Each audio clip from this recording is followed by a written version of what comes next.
check this out. Often people will ask me, what does I mean when I say, all about power to the wheels. It's all about harnessing usable power.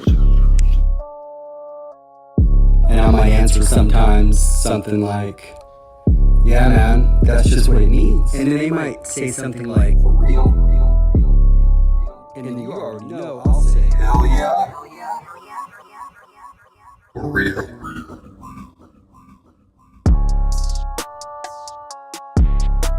we'll be like, cool, where can I learn more about this? And I'll be like, hey man, coming up soon, I have a new series coming up called Clutchin.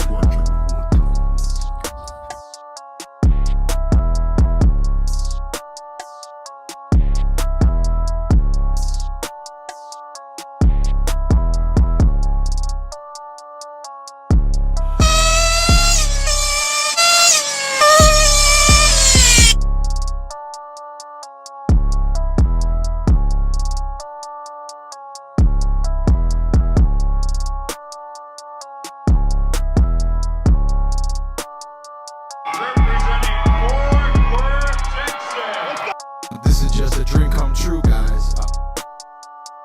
Well, I am still in a bit of shock. My boy's about to fight Pacquiao. Keep on that bullshit. Senator, he belongs as a senator in the Philippines. This is a big fight. Bombs are being dropped. But I'm doing to Manny Pacquiao what he did to Oscar De La Hoya. I'm gonna make a big statement. Facts.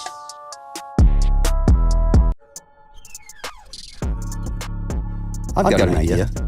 Now that you understand what a flatline dasher is, I'm gonna drop some knowledge. as the true intent of this video is to build upon what you cats have already learned from my channel with respect to clutch tuning and to get into some advanced topics. Once I became surrounded by folks within this hobby who were Truly putting their shit down. showing me what a proper Nitro engine tune sounds like and looks like, showing me the advantages of a properly set up clutch and how it can enhance your entire power band, showing me durability techniques. I made a pledge to myself that once I figure these things out, I will increase my span of influence by assisting others the same way. And yes, I purposely embedded this clutch information inside of a random whack-ass video, simply because, once again, I figured the people that rock with this shit should be the ones who get that information. They should be rewarded. Now I'm going to be dead-ass serious here for a second, and that my top piece of advice, unfortunately, for anyone in this hobby, new or old, please be very prudent who you listen to. Because, again, when I make these videos railing on people and things, believe it or not, I really would rather not. I give you my word on that. I mean, I try to have fun with it and shit, but it's unfortunate that I have to do this. I mean, I just, people, always ask, why do you care? My response in my mind anyways. Why don't you care? Alright, so without further ado, let's have a little chat about what your clutch should be doing. I got you on tape. Hey, what do you see yourself? What do you see?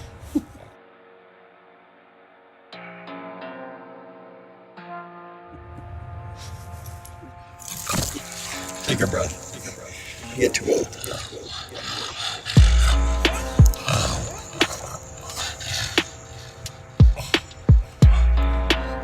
I do love you, Winston.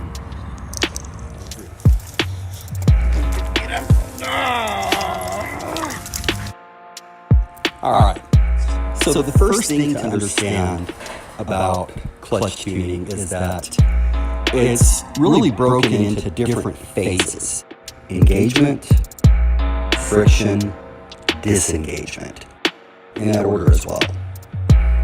right? And each one of these phases has its own unique goals. One of the biggest misconceptions of clutch tuning is that a lot of folks, and I used to think the same thing, that a clutch was simply an on-off type thing, right? Either, the clutch is on or it's not on.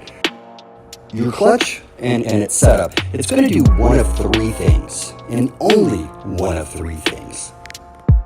Either the tires are going to break traction with the ground, the clutch shoes will break traction with the clutch bell, or it will properly apply torque to the vehicle. And of course, there are many other subtleties that occur within these instances. The important thing to understand is that these are almost always a latent effect of when the shoes engage within the RPM range. You've probably heard that a lot about, at what point should the shoes engage? So let's begin with that. Let's begin with engagement. Engagement is one of the phases for which you should tune. In other words, you can define the engagement point. That can be either earlier in the RPM range or further into the RPM range. And of course, as you know, these are all affected by things such as the spring tension, the weight of the shoes, the weight of the flywheel, etc. The key here, however, is to know at what point should the shoes engage. In other words, how do you know if it should engage earlier into the RPM range or later? So here's a clip I've showed many times because I think it really drives home the point. The only change here is the spring tension. No other change to anything on the vehicle.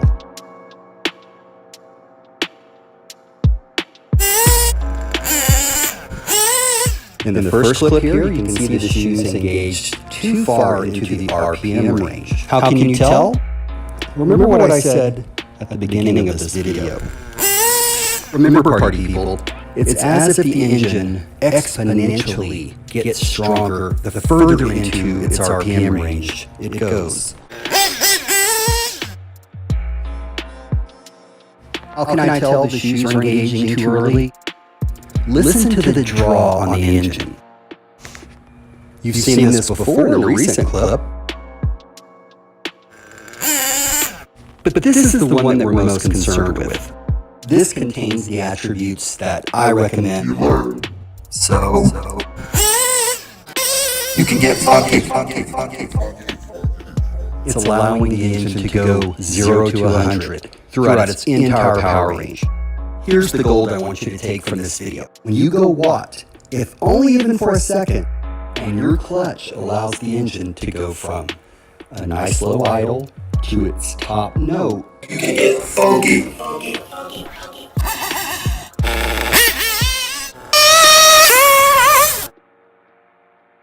Not 20 to 50.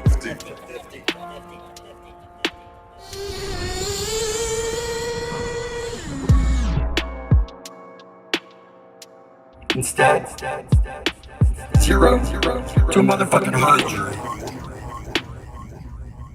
Real shit, people. Shit.